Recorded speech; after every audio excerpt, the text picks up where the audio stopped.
A Brigit transfer usually gets delayed when your bank pauses incoming deposits, your account needs re-verification, or the instant transfer system loses sync between Brigit and your bank. By the end, you'll know exactly why your Brigit money is stuck, how to check what's blocking it, and the exact steps to speed up or recover the transfer. Start with your bank connection. Brigit relies on a live connection to your bank account. If your bank logged you out, changed security settings, or flagged recent activity, the transfer can sit in a pending state. Reconnecting your bank inside the app often forces the system to re-trigger the transfer. Next, look at verification delays. If Brigit detects any mismatch in your account details, recent login changes, or device changes, it can slow down or pause the payout. This is a security hold, and the transfer won't move forward until the verification check is cleared. Now check your bank's processing behavior. Some banks don't process instant transfers the same way. They may hold incoming funds for review, or delay posting them until the next processing cycle. That makes it look like Brigit is stuck, even though the transfer is already sent on their side. Another factor is failed instant transfer routing.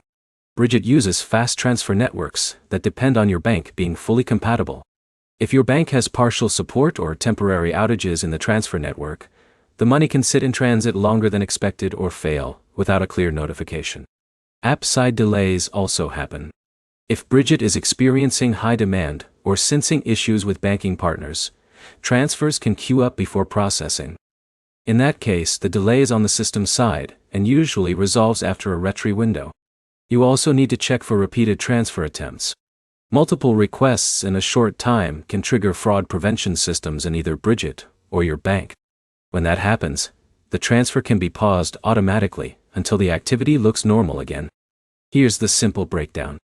Brigit transfers get delayed because of bank connection issues, verification checks, bank-side processing delays, instant transfer network compatibility problems, system congestion, or repeated transfer triggers. Here's what to do next. Reconnect your bank inside Brigit, confirm your details are unchanged, wait for at least one full processing cycle before retrying, and avoid submitting multiple transfer requests back to back. If the delay continues beyond that, contact your bank first, because most Brigit delays actually happen on the bank side during processing or review. Fix those steps, and most delayed transfers either complete or restart successfully without needing extra action. If this helped, like and subscribe for more clear fixes on Brigit and other cash advance apps.